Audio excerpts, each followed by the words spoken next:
Hey everybody, this is AlphaZero at your service. I'm going to do a review on the new chapter of One Piece, which is chapter 775. Now, I gotta say, this chapter was pretty nice overall. I mean, it was focused on one battle, and I'm mostly focused on that one battle between anything. If you guys read the chapter, you know what I'm talking about. I'm sorry for this chapter to come up late. I did wake up around 7, but, had to take care of a couple things here and there. So if anything else, I'll get started right away.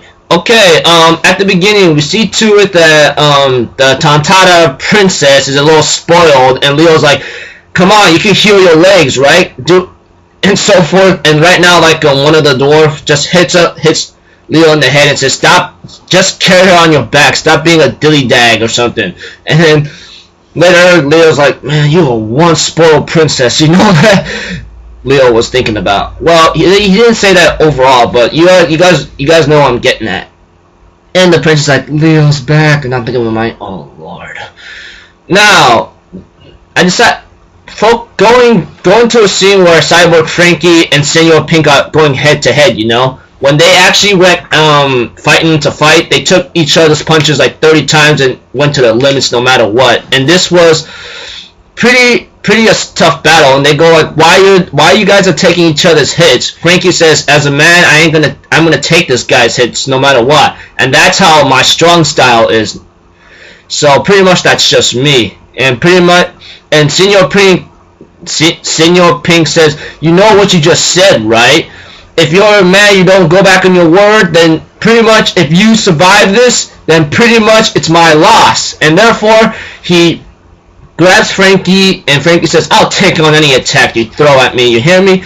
And shoots him up into the sky, and later, Senor Pink says, your back is still blood and bone, isn't it? And then Franky's like, oh, you gut-sucking son of a... And then it was too late. He did his, high tail gravity, high, I don't know how many feet it is, something about the suplex or something that Franky took many times, and Senor Pink took the punch of Franky many times too, and when Senor Pink did his suplex, Franky still rose up to the occasion, and Senor Pink was like, well, and then he took the punches head on like no tomorrow, and then he's reminiscing about why he was today. Like, he used to love someone that's called Lucy Ann to his very, very heart.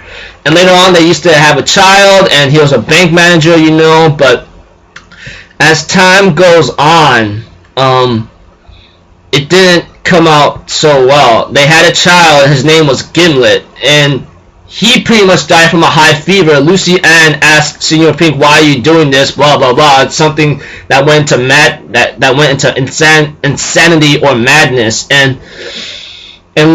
and Senor Pink tried to stop her from running in the rain, but the moment he found her again, she was in a vegetable-like state, and this was pretty much one of the most heart-hardening reasons for him to accept. He's trying to make her smile every once in a while since she's in that vegetable state. And later on, he ends up wearing these clothing, and she smiled at long last after, I don't know how long it took, but she finally smiled. And after Franky goes like, what were you reminiscing about that made you shed tears? And therefore he wipes him out, and then he says, the moment we fight again, let's have a drink. Tell me about your past after a drink or two. About Lucy Ann, you know. Even Franky knew how he felt, you know. But and so forth. And the victor goes to Franky. I gotta say, that was a very, very powerful battle when Franky took on Senor Pink. I mean, he took his suplexes many times, and Senor Pink took his punches many times, and that's when things got a little bit more hectic than usual, and therefore it ends right there. So pretty nice chapter overall. I'm really glad that we managed to get to see the conclusion of Franky versus Senor Pink. Took a while, but it's finally done. Now there are many more to go in terms of fighting. So hopefully it goes well. I forgot to mention about Joran mentioning about the Heal no Mi's special ability. Like at the cost of one's life, it can restore a lot. It can restore the smile factory that they've been trying to guard on. probably. But overall, I think the smile overall, like it's like almost like the Opi no Mi thing. Like you sacrifice a lot to give someone immortality. But yeah, so that's another thing I forgot to mention. But overall, this was a nice chapter. I'm gonna end it here, people. I gotta get onto my Tokyo Route 8. I gotta get onto Tokyo Route 8, and I should have that review up in about like 30 to 50 minutes at most. So please be patient, and I'll get onto it as fast as I can. Okay?